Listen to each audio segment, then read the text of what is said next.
दोस्तों जरा सोचिए, अगर इस दुनिया में एक ऐसा खतरनाक वायरस फैल जाए जो इंसानों को धीरे धीरे खूंखार हंगर्स यानी जॉम्बीज में बदलना शुरू कर दे, तो क्या बचेगी इंसानियत, क्या बचेगी हमारी दुनिया। अब इस वायरस ने इतना कहर मचाया कि इंसानों का अस्तित्व ही खतरे में पड़ गया और अब इस धरती पर इंसान नहीं बल्कि ये पागल खून के प्यासे हंगर्स राज कर रहे हैं। कुछ ऐसी ही कहानी है आज की हमारी फिल्म की। तो चलिए दोस्तों, जानते हैं कि कैसे इन हंगर्स ने पूरी दुनिया पर कब्जा किया और क्या इंसानियत की कोई उम्मीद बाकी है या नहीं।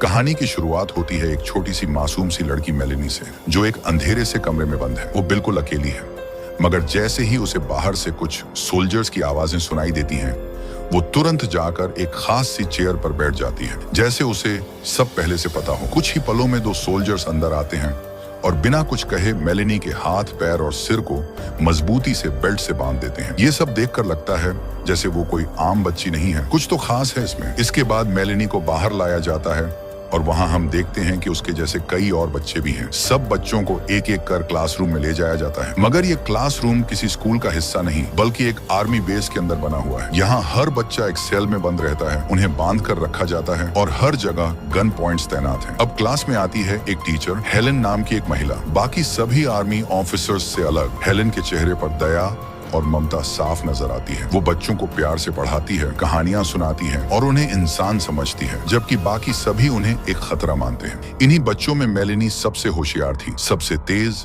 सबसे समझदार और सबसे अलग। क्लास के बाद सब बच्चों को वापस उनके सेल में भेज दिया जाता है। अब दिखने में ये बच्चे बिल्कुल शांत और मासूम लगते हैं, मगर रात में जब इन्हें खाना दिया जाता है तो वो खाना कुछ और नहीं बल्कि जिंदा कीड़े होते हैं।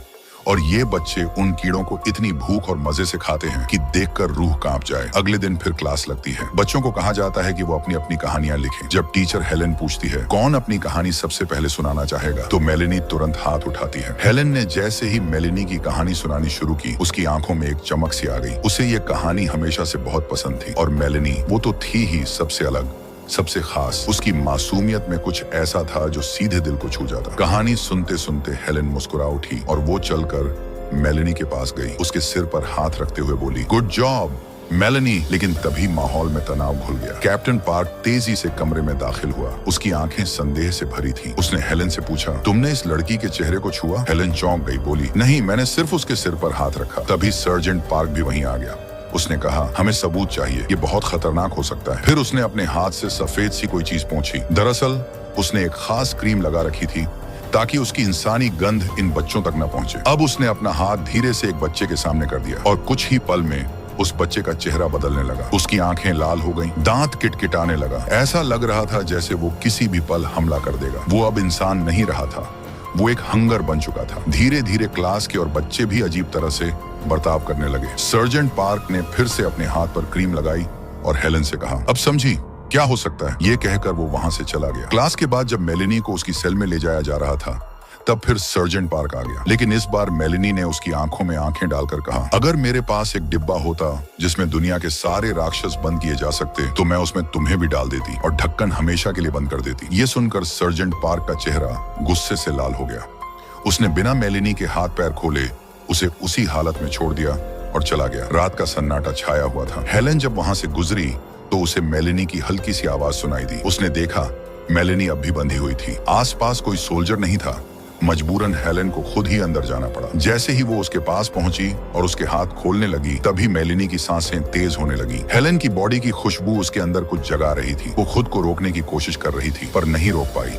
वो चिल्लाई, हेलेन, यहाँ से चली जाओ, और उसी वक्त उस पर झपट पड़ी। हेलेन जैसे तैसे वहां से बाहर निकली और जल्दी से अपनी क्रीम निकालकर उसे चेहरे और हाथों पर लगा लिया ताकि मेलेनी को उसकी खुशबू महसूस न हो, और मेलेनी शांत हो गई। अगली सुबह सर्जेंट पार्क फिर से आया और इस बार मेलेनी को क्लासरूम नहीं बल्कि बाहर पार्क में ले गया। वहाँ चारों ओर ऊंचे लोहे के फेंस लगे थे और फेंस के उस पार भयानक हंगर्स खड़े थे। इंसानों से बदल चुके वो जॉम्बी जिन्हें सोचने की ताकत नहीं बची थी। वो सब दीवारों से टकरा रहे थे, दहाड़ रहे थे और आर्मी उन्हें लगातार गोलियों से रोक रही थी। दरअसल ये सब एक पैरासिटिक फंगस की वजह से हुआ था जिसने इंसानों को खतरनाक जॉम्बी में बदल दिया था। अब ये बीमारी हवा की तरह फैल रही थी। इसके बाद मेलेनी को एक लैब में लाया गया। वहां उसने देखा एक जार में किसी बच्चे का दिमाग रखा है। उस पर लिखा था 13। वो बच्चा अब इस दुनिया में नहीं था। मेलेनी समझ गई कि उसके ही क्लास का था।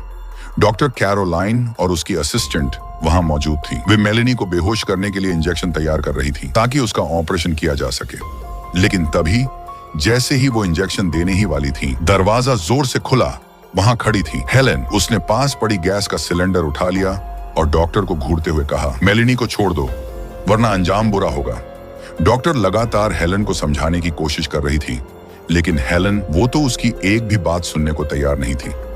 दोनों के बीच एक टकराव चल रहा था, एक खामोश तूफान। मगर आखिरकार डॉक्टर ने अपनी बातों से हेलेन को उलझा ही लिया और तभी अचानक पीछे से 2 सोल्जर्स आए और उन्होंने हेलेन को मजबूती से पकड़ लिया। डॉक्टर ने गहरी सांस ली और बोली, जो तुम सोच रही हो वो सब मैं भी सोच चुकी हूँ कई बार, लेकिन अगर इस बीमारी को खत्म करना है, अगर हम सबको बचाना है, तो मुझे ये करना ही होगा।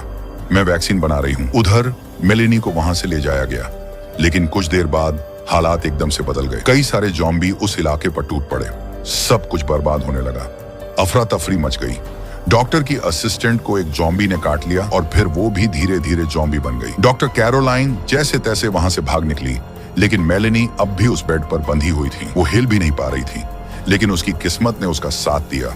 डॉक्टर की असिस्टेंट, जो अब ज़ॉम्बी बन चुकी थी, मेलेनी को देख नहीं पा रही थी। दरअसल जब कोई ज़ॉम्बी, जिसे वो हंगर कहते हैं, बन जाता है, तो वो इंसानों को सिर्फ उनकी बॉडी की स्मेल से पहचान पाता है। और मेलेनी खुद भी उनमें से एक थी, इसलिए उसके शरीर से वो इंसानी खुशबू नहीं आ रही थी। इस वजह से ज़ॉम्बी उसे नहीं देख पाया और मेलेनी किसी तरह वहां से बाहर निकल आई। जैसे ही वो बाहर आई, उसने देखा कि चारों तरफ हंगर्स फैले हुए हैं। सोल्जर्स पर हमला हो रहा था। हर तरफ चीख पुकार मची थी। तभी उसकी नजर हेलेन पर पड़ी। हेलेन को अब भी 2 आर्मी ऑफिसर्स ने पकड़ा हुआ था। हेलेन छूटने की कोशिश कर रही थी, लेकिन वो दोनों अब उस पर हमला करने वाले थे। मेलेनी ये सब देख रही थी और उसका दिल दहल उठा। उसे रहा नहीं गया। उसने उन दोनों सोल्जर्स पर टूटकर हमला कर दिया, उन्हें काट लिया और इसके बाद खुद भी बेहोश होकर गिर गई। हेलेन ने भागकर मेलेनी को अपनी गोद में उठा लिया। अब चारों तरफ ज़ॉम्बीज थे और जैसे ही वो हेलेन पर झपटने वाले थे, तभी एक आर्मी की गाड़ी तेजी से वहां आ पहुंची। हेलेन और मेलेनी किसी तरह उस गाड़ी में बैठ गए। गाड़ी में पहले से डॉक्टर मौजूद थी और गाड़ी को चला रहे थे सर्जेंट पार्क। बाहर सैकड़ों ज़ॉम्बी उस गाड़ी के पीछे दौड़ रहे थे, लेकिन गाड़ी ने रफ्तार पकड़ ली और वो सब उनसे दूर होते गए। सर्जेंट पार्क ने जैसे ही पीछे मेलेनी को देखा, उसने तुरंत उस पर बंदूक तान दी। उसे डर था कि मेलेनी अब सबके लिए खतरा बन चुकी है। उसने कहा, अगर इसने किसी को भी काटा तो वो भी हंगर बन जाएगा। लेकिन उससे पहले कि वो गोली चलाता, हेलेन उसके सामने खड़ी हो गई। हेलेन ने कहा, हम उसे छोड़ देंगे, लेकिन उसे मारना मत। सर्जेंट ने कुछ पल सोचा और फिर मेलेनी को गाड़ी से उतार दिया। मेलेनी थोड़ी दूर जाकर चुपचाप बैठ गई। डॉक्टर ने गुस्से और चिंता में कहा, हमें इसकी जरूरत है। ये हमारा सब्जेक्ट बन सकती है। मैं इसके ऊपर रिसर्च करके वैक्सीन बना सकती हूँ। इसलिए उन्होंने मेलेनी के हाथ बांध दिए, उसके चेहरे पर एक मास्क लगा दिया ताकि वो किसी को काट न सके, और उसे फिर से गाड़ी में बैठा लिया। थोड़ी देर बाद सबको पानी की जरूरत पड़ी तो वो लोग एक नदी के पास रुके, लेकिन तभी एक और तूफान टूट पड़ा। कई सारे ज़ॉम्बी उन पर टूट पड़े। एक ज़ॉम्बी ने उनके एक सोल्जर पर हमला कर दिया। सर्जेंट पार्क ने उसकी जान बचा ली, लेकिन वो सोल्जर अब इन्फेक्टेड हो चुका था। इसीलिए सर्जेंट ने उसे गाड़ी के बाहर ही रहने को कहा, लेकिन कुछ ही पल बाद वो भी हंगर बन गया। पार्क ने वही किया जो जरूरी था। अब सभी वहां से निकलना चाहते थे, लेकिन जैसे ही सर्जेंट ने गाड़ी स्टार्ट की, इंजन एक अजीब सी आवाज करता है और गाड़ी स्टार्ट ही नहीं होती। इन लोगों को हालात ने मजबूर कर दिया था। अब उनके पास कोई साधन नहीं बचा था, इसलिए उन्हें वहां से पैदल ही निकलना पड़ा। सफर मुश्किल था, लेकिन आखिरकार वे लोग लंदन पहुंच चुके थे। सार्जेंट पार्क और उसके साथ एक सोल्जर ने जब दूरबीन से शहर की दुकानों की ओर देखा तो उनकी आंखें ठहर गईं। वहां मैदान में बहुत सारे हंगर्सन खड़े थे, एक ही पोजीशन में, जैसे सो रहे हों। वो मंजर रोंगटे खड़े कर देने वाला था। सार्जेंट पार्क ने सबको सख्त हिदायत दी, हम अपनी बॉडी पर क्रीम लगाएंगे, कोई आवाज नहीं करेगा, कोई बात नहीं करेगा। हमें दबे पांव उन हंगर्स के बीच से निकलना है, तभी हम दुकानों तक पहुंच सकते हैं और शायद कुछ खाने को मिल जाए। सबने सांस रोके, कदम थामे और उस मौत के सन्नाटे में चलना शुरू किया। रास्ते में एक वीरान बिल्डिंग मिली, सब वहीं छुप गए, लेकिन यहीं पर एक और सच्चाई सामने आने वाली थी। मेलेनी को बांध दिया गया था और उसके सामने खड़ी थी डॉक्टर। मेलेनी ने मासूमियत से पूछा, मैं कौन हूँ, कहाँ से आई हूँ? डॉक्टर ने उसकी आंखों में देखा और कहा, जब वायरस फैला था कुछ महिलाएं प्रेग्नेंट थीं। इन्फेक्शन के बाद जो बच्चे पैदा हुए वो तुम्हारे जैसे थे, सोचने समझने वाले, इंसानों से अलग लेकिन उनसे भी बेहतर। तुम मेरी आखिरी उम्मीद हो मेलेनी, तुम्हारे जरिए ही मैं एक वैक्सीन बना सकती हूँ जिससे दुनिया को बचाया जा सके। उस रात सब वहीं रुके, डरे सहमे। अगली सुबह फिर से सफर शुरू करना था, लेकिन नीचे अब भी वही खतरनाक हंगर्स थे। स्लीप मोड में। मेलेनी ने हिम्मत दिखाई। मैं नीचे जाती हूँ, मैं रास्ता साफ कर सकती हूँ। डॉक्टर ने रोका। अगर तुम गई तो शायद लौटोगी नहीं, तुम्हारे पास लौटने की कोई वजह नहीं। पर मेलेनी मुस्कुराई और बोली, मैं वापस जरूर आऊंगी, क्योंकि मैं भी तुम जैसी बनना चाहती हूँ। मेलेनी नीचे गई। वहां उसे एक डॉग मिला। उसने उस डॉग को हंगर्स के बीच ले जाकर छोड़ दिया। डॉग की खुशबू से एक हंगर जाग गया और फिर एक एक कर सब उसकी खुशबू के पीछे चल पड़े। रास्ता साफ हो गया। सब लोग अब धीरे धीरे नीचे उतर गए और आगे बढ़े। आगे उन्हें हंगर्स की डेड बॉडीज मिली और उनके अंदर से बेलें निकल रही थीं, जिन्होंने पूरी एक बिल्डिंग को जकड़ रखा था। डॉक्टर ने बताया, ये फंगस की लाइफ साइकिल का अगला स्टेज है। जल्द ही इसके बीज हवा में घुल जाएंगे और तब इंसानों का पूरी तरह से अंत हो जाएगा। उन्हें एक मोबाइल लैब मिली जो सोलर पावर से चल रही थी। सब वहीं रात गुजारने लगे, लेकिन भूख बड़ी बेरहम होती है। सार्जेंट का साथी सोल्जर खाने की तलाश में निकला और मेलेनी भी भूखी थी। वो बोली, मैं तुम्हें सूंघ सकती हूँ, मुझे खाना चाहिए। उसे छोड़ा गया। वो बाहर गई, कुछ खाया। तभी उसे आवाजें सुनाई दी और वो एक घर में गई जहां उसे दिखे उसके जैसे कई बच्चे, यानी हंगर्स की सेकंड जनरेशन। उनमें से एक ने मेलेनी को देखा और बाकी को इशारा किया।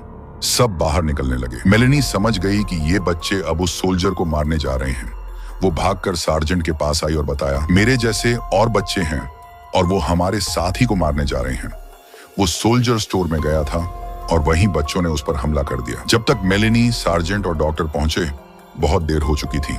मेलेनी ने कहा, यह सब एक जाल था। बाहर निकले तो वो सारे दरिंदे बच्चे खड़े थे। सार्जेंट ने गोली चलानी चाहिए, लेकिन मेलेनी ने मना किया और खुद उन बच्चों के बीच चली गई। उनका लीडर हाथ में बेसबॉल बैट लिए उसके सामने आया। मेलेनी ने चालाकी से अपनी हथकड़ी उसे पहना दी और उसी बैट से उसे मार डाला। बाकी बच्चे डर गए और मेलेनी ने सबको बचा लिया। वे सब लैब लौटे, लेकिन वहां एक और धोखा इंतजार कर रहा था। डॉक्टर ने गैस फैला दी थी जिससे सब बेहोश हो गए। वो मेलेनी को बेहोश समझकर उसका दिमाग और स्पाइन निकालना चाहती थी ताकि वैक्सीन बनाई जा सके, पर मेलेनी होश में थी। वो बोली, मैं तुमसे बहुत आगे हूँ, अगर तुमने कोशिश की तो मैं तुम्हें काट लूंगी। डॉक्टर बोली, मैं हेलेन को बचाना चाहती हूँ, तुम्हें अपना बलिदान देना होगा। मेलेनी ने गंभीरता से एक सवाल किया, क्या हम जिंदा हैं? डॉक्टर बोली, हाँ, तुम जिंदा हो। बस यही जवाब मेलेनी को सब समझा गया। ये दुनिया अब इंसानों की नहीं रही, अब ये हमारे जैसे बच्चों की दुनिया होगी। मेलेनी ने बलिदान करने से मना कर दिया। डॉक्टर को अंदर ही रहने को कहा और खुद बाहर चली गई। डॉक्टर ने पीछा किया, लेकिन वही बच्चे आ गए और डॉक्टर को मार डाला। मेलेनी उस जगह पहुंची जहां बेलें थीं, वो बेलें जला दी। तभी सार्जेंट भी आ गया। मेलेनी ने कहा, तुम बाहर क्यों आए? सार्जेंट बोला, मैं तुम्हें ढूंढ रहा था, लेकिन अब बहुत देर हो चुकी थी। हिवा पूरी तरह से संक्रमित हो चुकी थी। सार्जेंट जान गया कि अब उसका भी अंत नजदीक है। वो बोला, मैं इंसान की तरह मरना चाहता हूँ, मुझे इज्जत से मार दो। मेलेनी ने उसे गोली मार दी।